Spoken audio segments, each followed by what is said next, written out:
Good morning. Yesterday I went for a nice afternoon walk, and I'd like to talk to you a little bit about the book that I'm writing. It's nearing its end, and the most recent chapter was about our Brumbies, the Brumbies that we adopted and that have been living with us for close to 10 years now. So what I'll be reading out will be the first part of the Brumbies when they came here and joined us here. And the second part will be their teachings. So I hope you will enjoy. Before I start reading part one, I'd like to point out that if you hear some heavy breathing in the background, those are my 3 dogs who are just blissfully sleeping at the moment. Okay, now, the Brumbies, part 1. No words you speak, no clothes you wear, no poise, no pose, no image you try to project will fool me. For I hear their hollow sound, I see through the thin layer of your very surface. In the still waters of my eyes you will find your reflection. The honest becoming of your true being must begin within the deepest levels of your soul. And this transmission was by True Brumby. Have you ever watched a dog trying to rearrange its bed before going to sleep? It will scratch and paw and dig at the things crowding its resting space, which could be toys or blankets. Only when those things have been exited from the bed, the dog will eventually curl up and succumb to a blissful sleep. My bed looked very similar, minus the blissful sleep.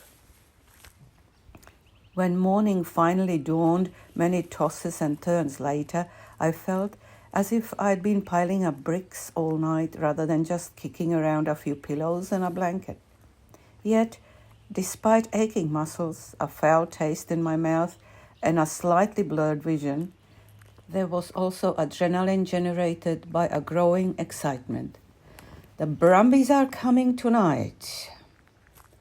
They would be arriving by a transport specializing in hauling wild horses across the eastern states of Australia. The drivers stayed in touch with me throughout the whole journey and even sent me photos of the Brumbies in their resting paddocks during overnight stops. They are beautiful Brums, the message said. Lots of potential there. The Brumbies were coming from a wild horse sanctuary in New South Wales. The lovely owner of the sanctuary did her very best to give me some background on the Brumbies stories. Shy boy, a Kosciuszko Brumby, was caught in the national park and subsequently forgotten for over 2 weeks on the mountain in the trap along with other youngsters. The foals ate snow to quench their thirst and dug out whatever they could from under the snow to eat. I am not sure if all the foals made it out alive, but Shy Boy survived.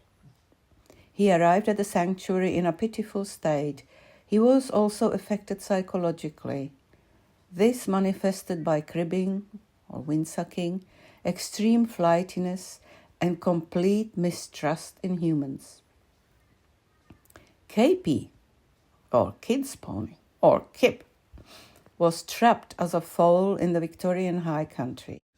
At first he was taken to another rescue place, and then he ended up at the said sanctuary. KP was initially intended for the Australian Stockman's Challenge. That didn't eventuate, as KP was simply too small. But what he lacked in size, KP made up in spirit and with his personality. He was naturally confident, inquisitive, outgoing, fun-loving, and adventurous. He wouldn't hesitate to interact with the other Brumbies, annoy them, challenge them in rearing contests, and whenever possible, eat their food. Shy Boy was the complete opposite. He kept his distance from most humans and other horses, although as time passed he bonded closely with 2 beings. One, the owner's daughter, and the other was KP. Learning this, And being told about the strength of the bond between the two Brumbies, how could I adopt one without the other? This would be the second time Shy Boy would have been removed from a familiar environment, from his only equine friend, and of course from his human friend. He would be transported across 2 states in a truck that triggered bad memories, and left in a strange place much hotter than his home, with a herd of unfamiliar equines. No, I definitely couldn't do that to him, and so both young horses were now on their way. Did I have the slightest inkling of what I was getting myself into? I already knew the answer. It is one thing to adopt a domesticated horse. To adopt 2 Brumbies is a whole new level. With some degree of foresight, I took the afternoon off work and prepared as well as I could. The paddock, the water, the feed, access for the truck, and, in a burst of misplaced optimism, the lead ropes. Then all I had to do was wait. Therese, let's call her Tess, my colleague from work, joined me later that afternoon. Soon enough, the shadows began to weave intricate patterns across the land, and the sky exploded with colors only the setting sun can paint. The birds were getting ready for the night, and soon all fell silent. Darkness in our neck of woods descended swiftly and unannounced. A distant rumble and the glare of many lights lining an enormous rig illuminated the bush road. They were here. As the rig emerged from the tree line along the road, it was like Christmas all over. The semi-trailer was spectacularly lit, and Tess and I were captivated by the display of lights and the ease with which the driver maneuvered this monster through our gate. The engine stopped and the driver jumped out. She was a cheerful middle-aged woman who didn't look at all like someone who drove all day a huge vehicle with a trailer full of wild horses. A colorful bandana, tousled hair, and crow feet around her eyes, the driver exuded an air of calm competence and a good-humored nature. I felt my initial nervousness being replaced by calmness. Her driving partner joined us, and after exchanging greetings, we began to discuss logistics about unloading the Brumbies. "Better shut that gate," suggested the other driver. Can't I just lead them into the paddock?" The driver and her colleague exchanged looks and chuckled. "They're as wild as they come, lovey." "But they've been handled at the sanctuary." "Well, love, they are Brumbies. When they get stressed, they often revert to their wild nature. And despite our efforts and overnight stops on the way, this trip was stressful for them. We had some trouble loading them and had to herd them onto the truck. They might have been handled, but now they are as wild as if they were caught on the mountain yesterday." Tess and I glanced at each other. Without another word, I closed the gate and thought, this is going to be interesting. Meanwhile, the drivers opened the gates of the trailer. I could hear the sound of many dancing feet, hoofs striking the floor of the rig. "Here they come! Get out of the way!" There was a brief lull, a few hesitant steps, and then, without warning, like 2 arrows, the horses shot out of the trailer. The air exploded with a cacophony of snorts, squeals, and sharp exhales as, at full gallop, the horses disappeared behind the house. They were hell-bound to get as far away from us as possible. The drivers, Tess and I, watched the electrifying display of power these Brumbies exuded. It was only natural after being cooped up inside the truck for many days. In addition, these were young horses and wild as they come. After their initial bursts of energy, the two Brumbies slowed down and became more deliberate in getting their bearings and assessing their new environment. Eventually, they parked themselves on a large patch of thick grass, which they proceeded to pluck almost forcefully, frequently lifting their heads and scanning their surroundings for any signs of danger. "Well, we better be on our way," said the driver. Tess and I watched as they climbed up onto their rig and skillfully negotiated it out of the gate. As they drove down the road, the lights of the truck vanished behind the trees. Slowly I exhaled. Was I really holding my breath for most of this time? Tess and I, still a bit awestruck from all the excitement, stood in silence. I felt comfortably numb, but not for long. It was time to devise a plan how to get the Brumbies from the house yard into the upper pasture. Out of two gates, we created a barrier to prevent them from running into the wrong paddock.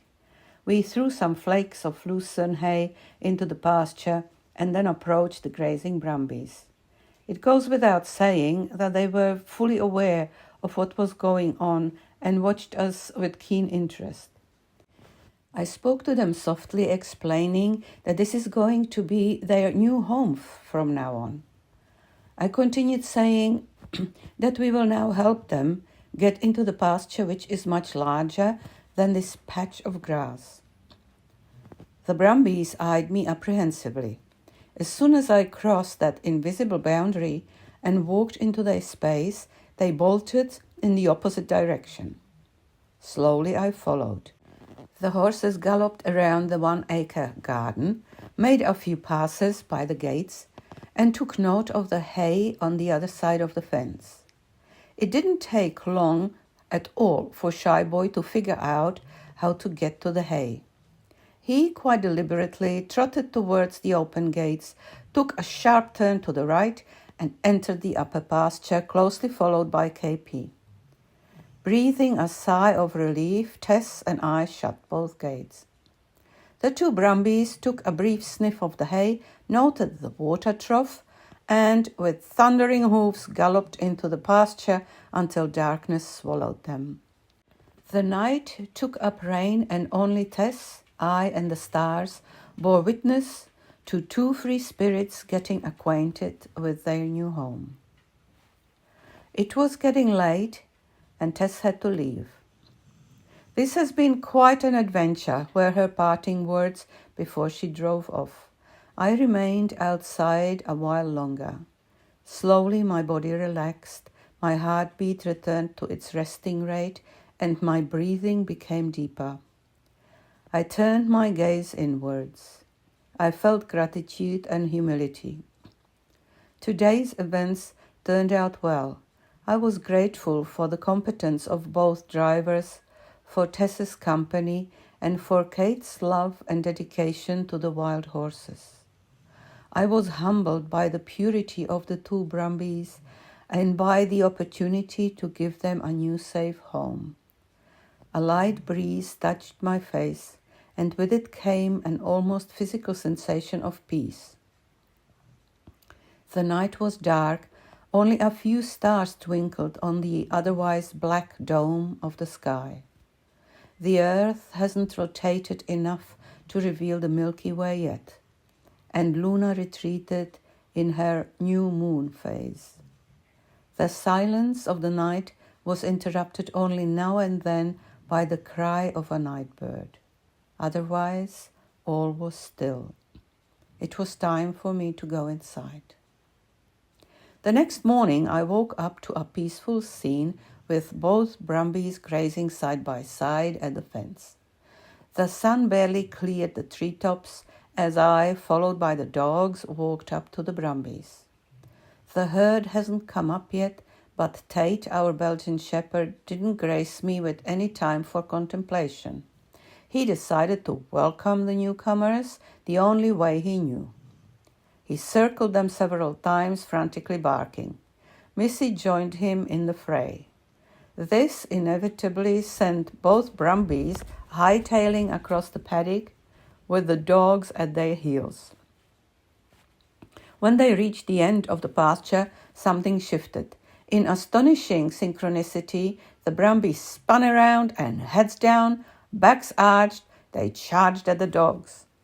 At that time, Tate and Missy were fast runners, but they were fled out to escape the striking hoofs of the charging Brumbies. Butts tucked under, yelping with terror, the dogs ran for their lives.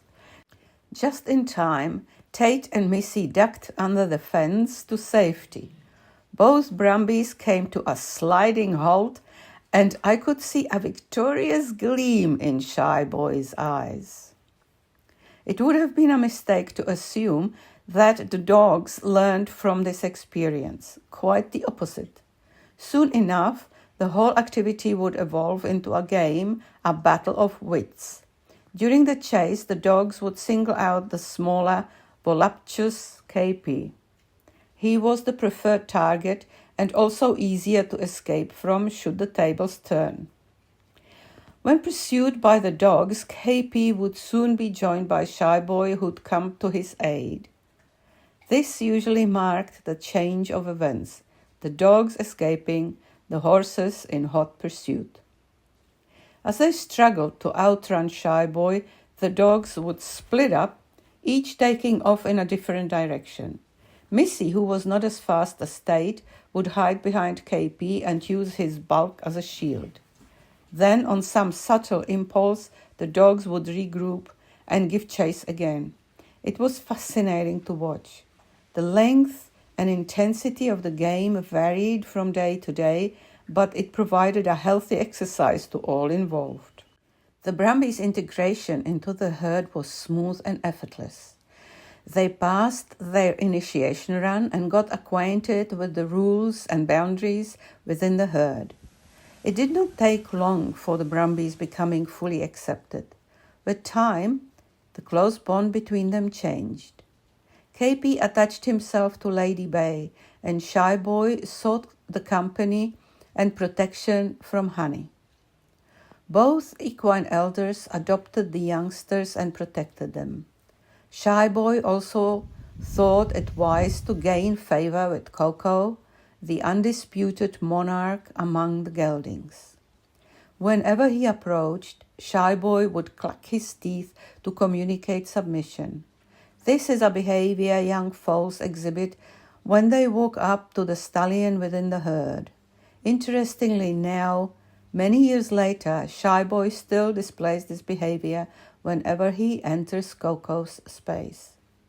The mighty gelding receives this sign of submission with his usual benevolence.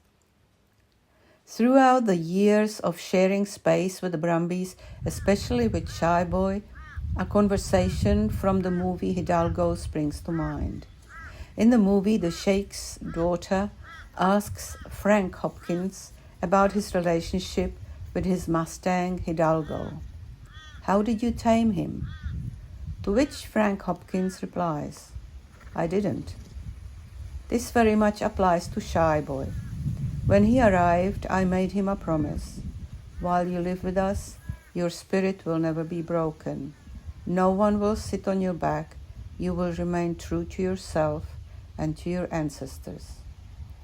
Shy Boy allows me to handle him, to lead him around, to play games with him, preferably at complete liberty.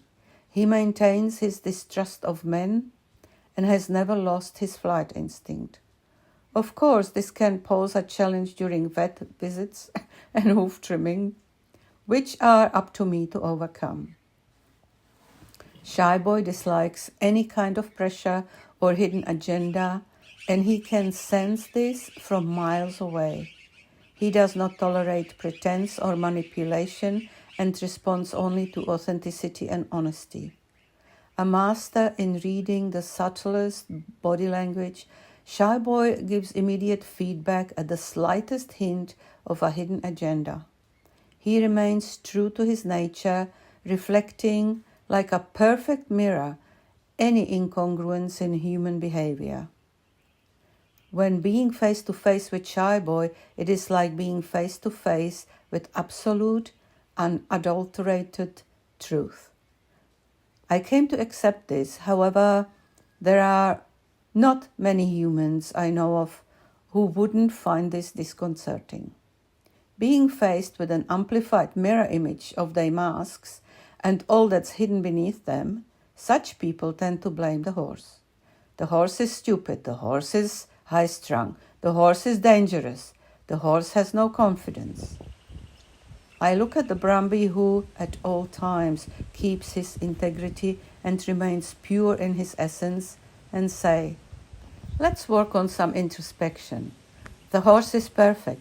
This Brumby is the ultimate test that reveals how far we've come in our self-awareness and honesty. Of course, this must first and foremost apply to myself. Before I approach Shy Boy, I do turn my sight inwards and search for masks and burdens. Only when my mind is bare and my heart is open and filled with love and humility will he remain in my company.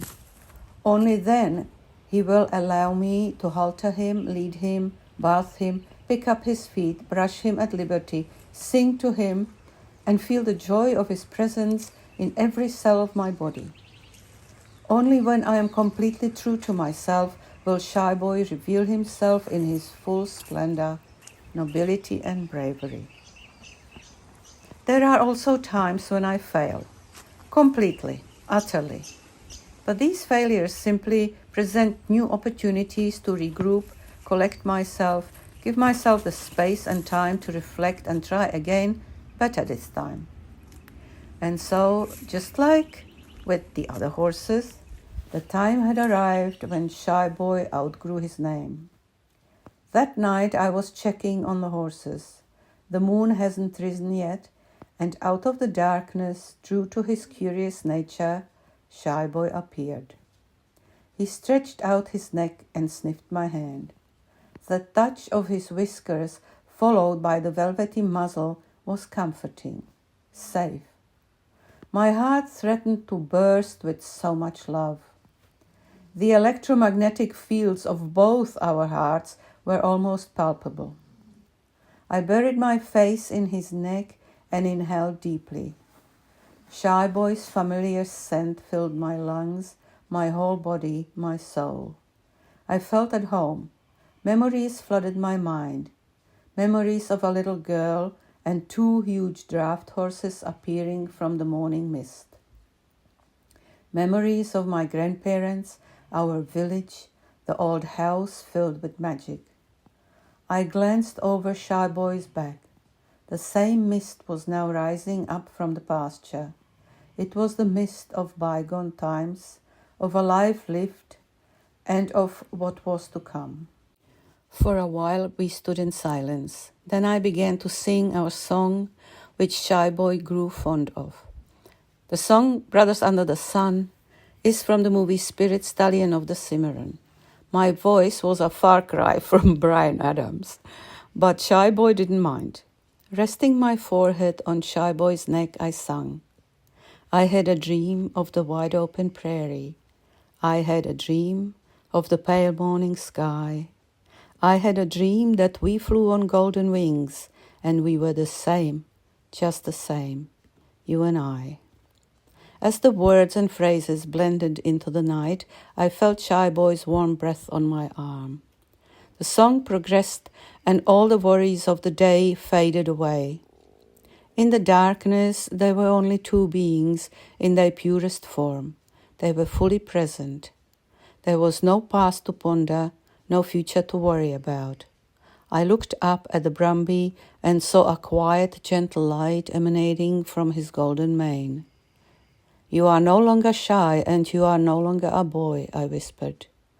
You are the epiphany of truth. From now on I shall call you True Brumby.